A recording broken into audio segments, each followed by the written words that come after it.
It's strange how the end of a 23-year marriage doesn't sound like an explosion. It sounds like a door closing. Soft. Final. That's what I remember most about that day. Not the shouting, not the tears, not even a look on her face when she said she was done. Just the sound of that door, the way it clicked shut behind her like punctuation at the end of a life sentence. It wasn't the first time she left. Over the years, my ex-wife, Laura, had made a habit of disappearing.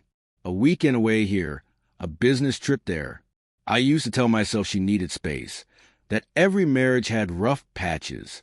I forgave the first affair because I thought it was a mistake. I forgave the second because I was scared of losing her. And by the third, I wasn't forgiving her anymore. I was just surviving her. We had 5 kids together. That was always my excuse. I told myself I couldn't break up the family, that the kids needed both parents. I convinced myself I was staying for them. The truth is, I was staying because I was afraid of what life would look like without her. Then one day, she made that choice for me. I came home from work to find her suitcase gone. The closets were half empty. She left a note on the kitchen counter that said, "I need to live my life." That was it. No apology, no explanation. Just a line that felt like it had been rehearsed in her head for years. I found out later she'd moved in with a man I'd met once. A guy who never held a steady job, lived in a trailer, and smelled like whiskey and regret.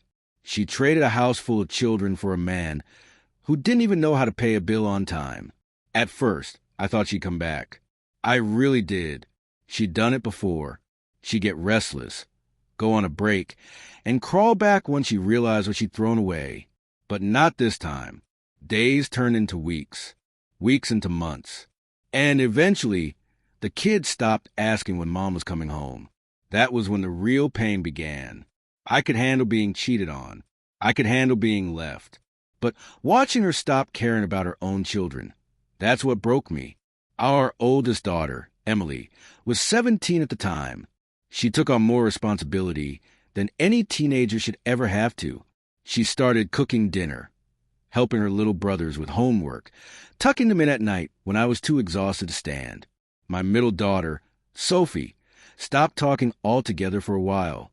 She'd sit by the front window every night, waiting for headlights that never came. And the boys, God, the boys.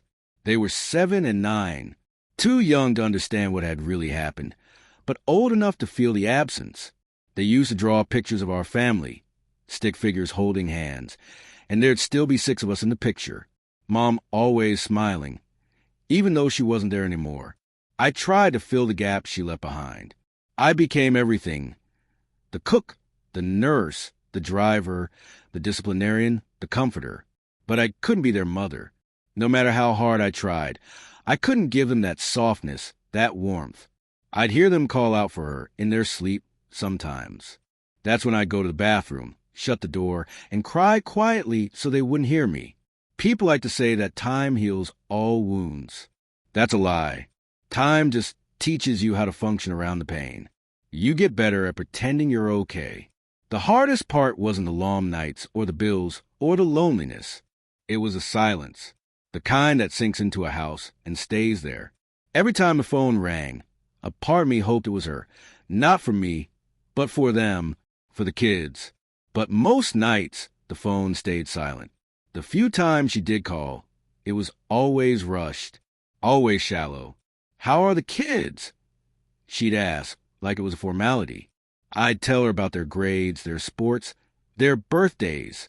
She'd sound distracted, sometimes even annoyed.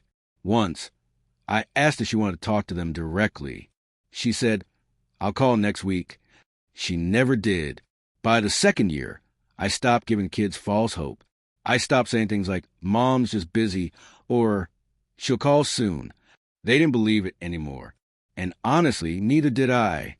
One night, Sophie asked me, "Dad, what did we do wrong?" I didn't know how to answer that.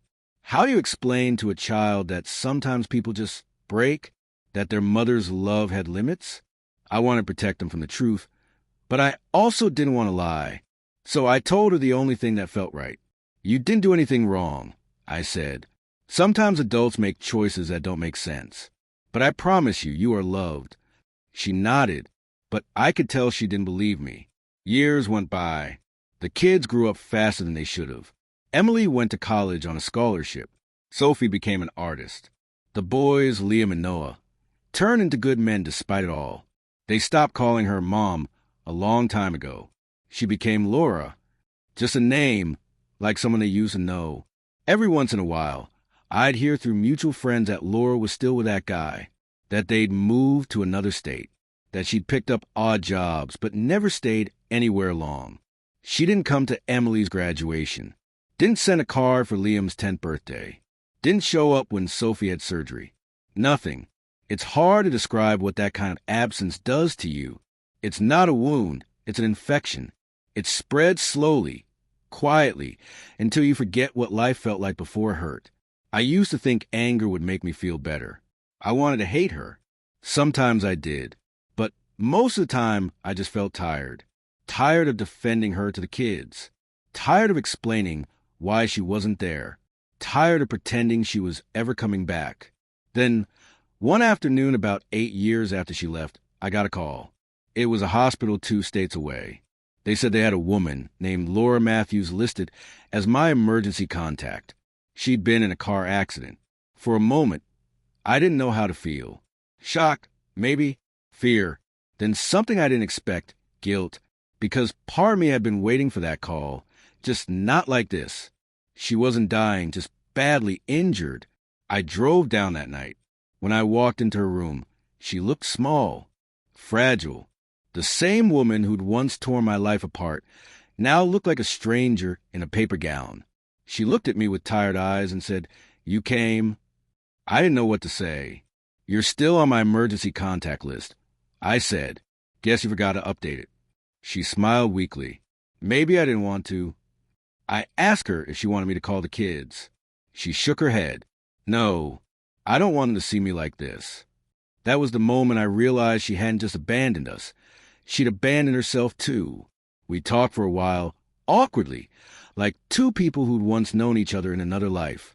She told me the guy she'd left us for had stolen her money and disappeared. She'd been drifting ever since. No job, no home, no real friends.